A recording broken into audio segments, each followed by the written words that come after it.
Maka istrinya ini ada pikirannya bagus. Wahai suamiku, coba menghadap Nabi Musa, minta kepada Allah supaya kita diberi kekayaan sedikit saja. Karena hidup kita ini seperti ini, miskin. Maka menghadaplah, karena kalau permintaan istri ini Pak biasanya susah ditolak pecu. Akhirnya suami datang ke Nabi Musa alaihissalam.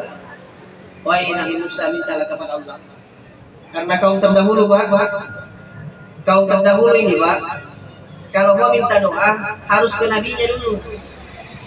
Tidak sama umat Nabi Muhammad SAW sampai hari kiamat. Minta apa-apa langsung angkat tangan. Sholat 2 rakaat minta kepada Allah. Tidak ada piturun, minta lagi. Belum dapat lagi, minta lagi sampai Allah kasih.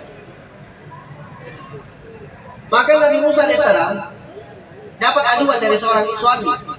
Wahai Nabi Musa, mintalah kepada Allah diberikan kekayaan. Karena ini amanah, maka Nabi Musa alaihissalam naik ke bukit Tur untuk bicara langsung kepada Allah. Satu-satunya Nabi yang bisa berbicara langsung via suara, Pak, hanya Nabi Musa alaihissalam. Akhirnya bicara, ya Allah, ada kaum saya, dia miskin, dia minta kekayaan kepadamu. Maka Allah Subhanahu wa taala singkat cerita akan memberikan kekayaan kepada suami istri tadi. Tapi ada syaratnya. Wahai Musa, saya akan berikan kekayaan kepada suami istri tadi, tapi cuma 1 tahun. 1 tahun ini dia kaya, tapi tahun depan saya akan miskin lagi. Saya akan ambil kekayaannya. Maka Nabi Musa alaihissalam dengan perasaan yang agak sedih datang kepada suaminya tadi. Wahai kaum saya, sesungguhnya Allah berkenan memberi kamu kekayaan, tapi 1 tahun saja. Akhirnya datanglah suami kepada istrinya. Allah akan berikan kita kekayaan, tapi cuma 1 tahun. Tapi apa kata istrinya? Kalau begitu, kita harus gunakan waktu 1 tahun ini untuk berbuat baik saja. Pokoknya kasih makan orang, bantu anak yatim, orang susah Pak, dibantu di Israel Pak. Akhirnya berapa hari kemudian Pak, datang kekayaan dari mana arahnya? Datang. Berjalan hari ke hari, bulan ke bulan, masuk 1 tahun. Setelah 1 tahun, Nabi Musa mengamati. Kenapa orang tidak miskin? Karena Allah telah katakan kepada saya, dia cuma dikasih kekayaan 1 tahun saja. Setelah itu aku akan ambil kekayaannya, dia miskin kembali. Berjalan mau masuk 2 tahun, Pak, penasaran Nabi Musa bertanya kepada Allah, wahai Allah, orang yang kau janjikan kekayaan cuma 1 tahun, ini sudah mau masuk 2 tahun. Kenapa dia tidak miskin-miskin? Tidak bisa miskin, Pak. Maka Allah Subhanahu wa taala firmankan Nabi Musa alaihissalam, wahai Musa, aku sudah membuka 1 pintu rezeki kepada hambaku, tapi dia membuka banyak pintu rezeki kepada semua hambaku. Maka aku malu mengambil kekayaan itu, wahai Musa. Setiap aku mau ambil, dia buka di pintu rezeki kepada orang lain, maka aku malu mengambil kekayaannya. Maka orang kekayaan buat dia selamanya. Jadi sebenarnya ini Pak, banyak orang mau kaya, tapi tidak tahu caranya.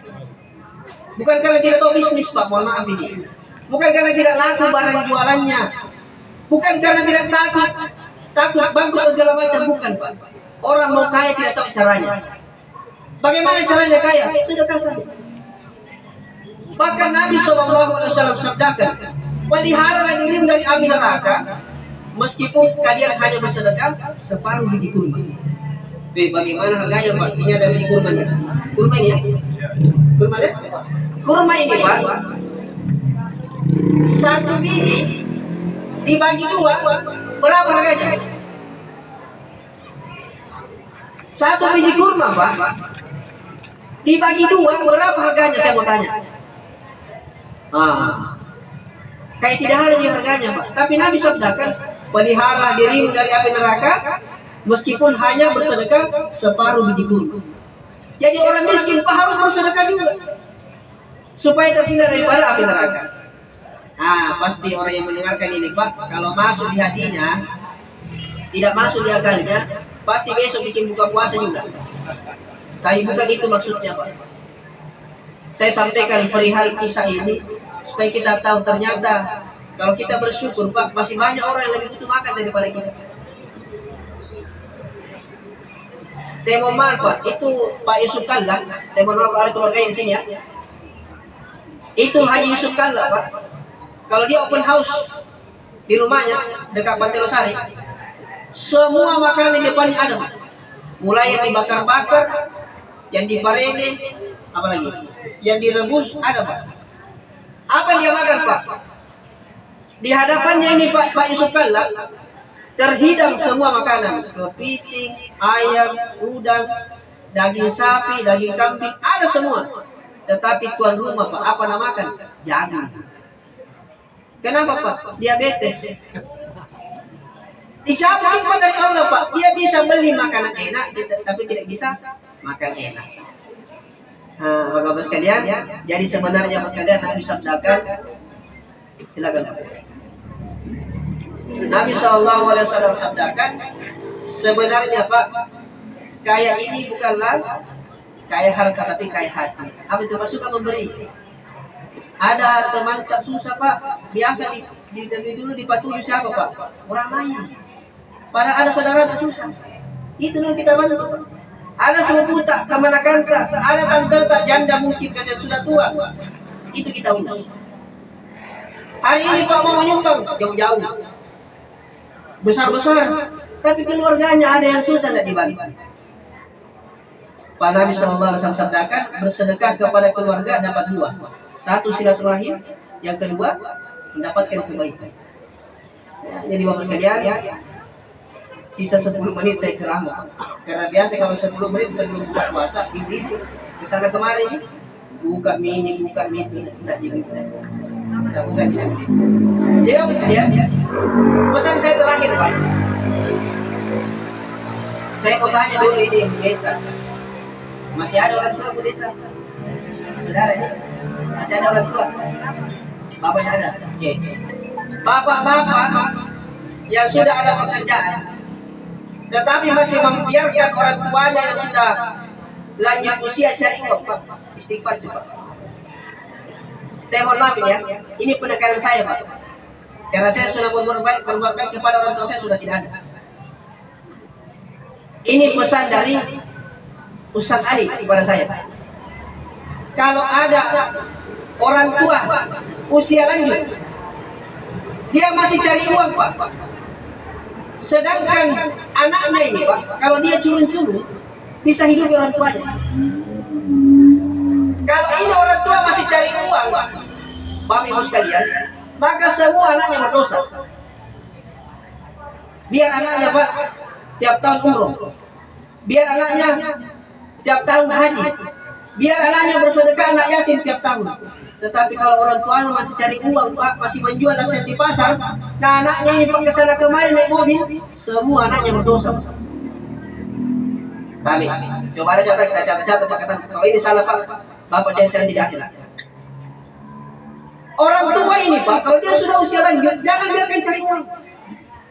Tangannya Pak yang besarkan kita, harus tiap hari kita cium tangannya. Iya Pak. Saya pernah 2014 Pak, saya masih tugas di Pulau. Saya sama Haji Jamal Almarhum, mantan kepala BPN Surabaya. Saya sama-sama di Thailand Pak. Saya dulu baca Quran. Begitu saya sendiri, di desa sendiri, di dekat saya. Apa kata Haji Jamal? Ustaz, ini baju dalam saya berapa harganya? Saya tidak tahu Haji. Kira-kira saja. Coba lihat Haji, ngangkat baju begini. Kira-kira saja Ustaz. Saya kira-kira dia 200.000. Ini baju dalam saya Ustaz, harganya 2 juta satu. Tapi biji pada 2 juta baju dalamnya. Dia katakan kalau nyonya, maksudnya istrinya Pak, tidak dapat di Jakarta ini dia punya baju Pak, maka istrinya harus terbang ke Singapura beli itu baju. Coba kayanya, bagaimana kayanya? Setiap ada mobil yang mau pakai menteri, belum dia pakai menteri Pak dia sudah pakai. Baru dia pakai mobil Pak 6 bulan. Masuk lagi suami. Saya bilang, kaya betul dia. Kasih dah lagi Pak, ada dia cuci kasih. Mau cuci di masjid Pak, di celana dalam. Dia tahu celana dalam saya di sana kan berapa? 2 juta isi 3. Celana dalam Pak 2 juta isi 3. Tapi apa kata Haji Jamal almarhum? Ternyata Ustaz saya tidak bahagia dengan semua itu. Kalau dia minum kopi Pak, berangkat dari Surabaya berangkat ke Singapura. Dia telepon temannya, halo di mana? Haji kami di Singapura nih. Tunggu saya di sana. Langsung ambil pesawat Pak berangkat ke dari Surabaya berangkat ke Singapura. Sudah makan siang kembali, tiba sore kembali di Surabaya. Coba buat tempat kopinya orang kaya di Singapura Pak, tidak main-main. Tapi apa katanya Pak setelah masuk agama dalam hati? Setelah dia tahu bagaimana pentingnya sholat berjamaah 5 waktu yang selama ini dia tinggalkan Pak. Dia katakan kepada saya, Ustaz, saking bodohnya kami. Saya 4 bersahabat, setiap bulan 10 kami ambil cuti. Semua kepala-kepala badan pertahanan provinsi Pak itu ambil cuti Pak. Setiap bulan 10 dia berempat bersahabat. Kami berempat keliling negara, keliling Eropa setiap tahun, setiap bulan 10. Tapi apa dia katakan Pak? Pernah satu waktu dia sholat di masjid bandara di Jakarta. Karena kebiasaan dia atur waktu Pak, maunya. Jadi begitu takbir imam Pak di depan, imam takbir, Allahu Akbar. Haji Jamal takbir, Allahu Akbar. Baru Bismillah Pak, begini Bismillah itu imamnya. Bismillahirrahmanirrahim. Dikopi sama temannya. Haji, kayaknya lama. Langsung berhenti Pak. Dari jamaah, bikin jamaah sendiri karena apa? Baru Bismillahnya lama. Nah kopi jamaah Haji, kayaknya lama nih. Nabi sudah sholat ini Pak, sudah takbir. Haji Jamal sudah begini. Langsung dikopi dari temannya. Haji, kayaknya lama ini. Mundur Pak, bikin jamaah sendiri 4 orang. Kenapa? Takut ketinggalan pesawat. Bayangkan Pak. Dia bisa atur waktu sholatnya sendiri. Padahal perintah Allah. Sholat itu Pak sudah ditentukan waktunya. Jadi dia kita aturan sendiri. Saya biasa berdapat sama beliau. Yang paling suka cepat keluar dari banggar biasa saya Pak. Yang paling sedih pertama dapat beliau saya di masjid saya Pak. Ada saksi. Saya jadikan kebanggaan Pak. Siapapun yang datang, mau Jokowi kah, SBY zaman SBY Pak, saya masih ajudan. Saya tinggalkan Pak, karena sewaktu SBY datang ke Poso waktu itu perusahaan besar, semua ajudan bupati, wali kota, gubernur langsung otomatis jadi pas pampres, semua pakai ID. Tapi saya lepas. Kenapa Pak? Dia datang orang sholat dulu. Bapak Ibu sekalian, mau sukses Pak, jangan tinggalkan sholat. Oke, dia orang sukses Pak, dia tidak tinggalkan sholat. Makanya waktu peresmian masjid DPR itu Pak, saya masih ingat, masih hidup beliau, Haji Prasab. Dia ada wakil ketua 1 masih ini. Saya ikut baju pertama di sana. Saya katakan apa? Bapak, mumpung Bapak ada di sini, saya sampaikan demi Allah. Kalau Bapak tidak suka, bilang kepada saya. Saya menyampaikan hak. Apa saya katakan Pak? Kalau tiba waktu sholat, rapatnya ditunda Pak. Jangan sholatnya ditunda. Kalau tiba waktu sholat Pak, jangan rapatnya ditunda. Jangan sholatnya ditunda Pak, rapatnya ditunda. Tidak ada di kerugian negara Pak kalau tidak rapat ditunda itu rapat. Pak Desa, kalau rapat sholat Pak, tunda. Pak Dusun, beberapa Pak Desa di sini Pak, kalau kita rapat Pak, tiba waktu sholat, habis, close. Tidak ada di kerugian negara Pak, tidak ada berisik KPK, tidak ada berisik inspektorat. Tapi kalau Bapak tinggalkan sholat, Bapak tunda waktu sholat, lanjutkan rapat, Bapak diperiksa dunia akhirat. Hidup kita tidak berkah, banyak masalah, tidak ada jalan keluar dari Allah. Di akhirat Bapak disiksa. Naudzubillah. Maka Bapak Ibu sekalian, nah ini kurang 10 menit. Karena Sangat berharga ini Pak. Waktu Allah berikan kepada kita. Sekarang ini persiapan malam ke-25. Kali ini hari ke-24. Saya tidak tahu ini, mudah-mudahan bersatu dari pemerintah sama Muhammadiyah ini, karena ada yang 29, ada yang 30. Tidak ada masalah Pak, itu jangan puasa di 32. Tidak ada jelek, tidak lebih. Dan itu bukan perbedaan Pak, tidak masalah. Yang jelasnya waktu awal puasa saya sudah wanti-wanti, alhamdulillah bersatu semua. Tapi lihat finishnya nanti betul terjadi Pak. Tapi saya tidak tahu ini bagaimana dalam pemerintah nanti. Tapi kita berdoa kepada Allah Subhanahu Wa Taala. Di setiap doa ini Pak, selipkan doa ada.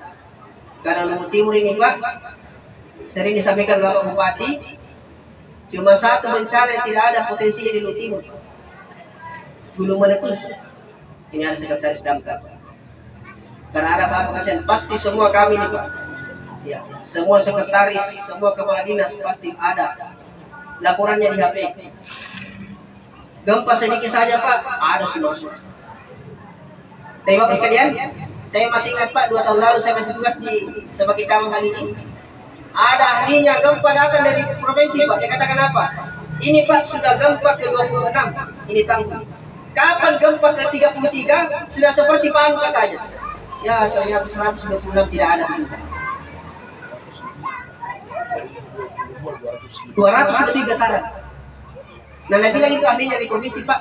Sudah 26 sekarang. Kapan sampai getaran ke-33? Seperti Palu. Alhamdulillah. Masih ada orang Burau, orang Wotu, orang Manili berdoa ramaikan masjid sehingga tidak turunkan bencana.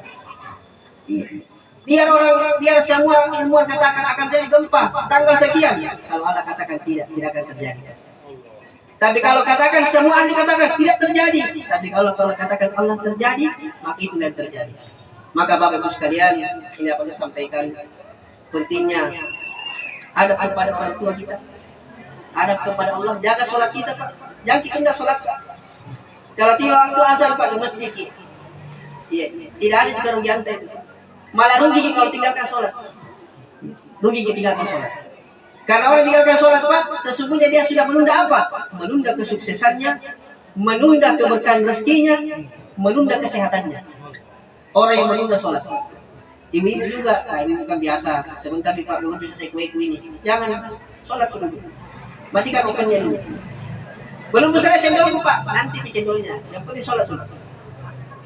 Mungkin dari saya Bapak sekalian, terima kasih atas perhatiannya. Karena masih ada di waktu ini, saya berharap nanti ada pimpinan pondok atau dari kita yang memimpin doa bersama, karena biasanya Pak kalau sudah seperti ini ibu sudah kasaku sudah saya persiapkan semua. Dan saya berharap Bapak sekalian, terima kasih sudah mengundang saya Pak Desa, karena saya terus terang Pak, saya seperti review kembali. Saya umur saya 2 tahun saya tinggal di sini Pak. 1 tahun itu Pak pulang balik sampai sempat terbalik. Pulang balik Pak, Lampia Kurau saya pulang balik 1 tahun Pak. Saya terbalik di Ancona. Tapi itu saya tidak bisa lupa Pak. Ternyata Bapak saya belajar, tidak bisa sukses kalau tidak pernah susah. Tidak bisa sukses kalau tidak pernah kita susah Bapak sekalian. Tetapi di tengah-tengah kesuksesan Pak, jangan lupa kepada Allah Subhanahu Wa Taala. Ini Bapak sekalian, karena apa Pak? Kalau kita ini hidup Pak, kesuksesan saja, tapi lupa kepada Allah, itu bukan kesuksesan Pak, tapi istrinya. Tunggu mami Pak, azab dari Allah Subhanahu Wa Taala. Maka Bapak sekalian, tidak bisa saya sampaikan. Saya terima kasih kepada Pak Desa mengundang saya, karena bisa mengurus saya. Dan saya juga mohon izin Pak Dewan, mungkin ini Ramadan terakhir saya di Luhut Timur, ya, karena kemarin saya tes di kementerian Pak, alhamdulillah saya lulus. Saya di Kementerian Perdagangan tes dari Sulawesi Selatan Pak, cuma 3 orang diterima. Dari Luhut Timur 1, Parepare 1, dan Goa 1. Satunya dari Sulbar. Kami harus masuk jabatan fungsional lagi Pak Dewan. Mohon izin Pak. Nah, tapi ini on proses untuk melepas. Tapi saya belum lapor ke Bupati. Cuma saya ikut tes Pak, alhamdulillah. Allah berikan saya sinyal. Mungkin saya harus kembali ke kampung Pak, kembali ke Makassar, karena saya lahir di sana dengan jalan seperti ini. Nah, kayaknya cukup nih, 13 tahun saya di Luhut Timur Pak. Saya tidak ada keluarga di sini Pak, tapi seperti keluarga banyak. Ada Pak Dewan kita, Pak Desa, Pak Haji, Pak Camat, kita semua di sini Pak. Dan yang paling tahu saya ini Pak, saya sebenarnya dari mulai berkarir di Timur Pak beliau. Saya sama-sama ini Pak, masing-masing periksa kehutanan. Mungkin begitu Pak dari saya. Terima kasih. Wabillahi taufiq. Assalamualaikum warahmatullahi wabarakatuh.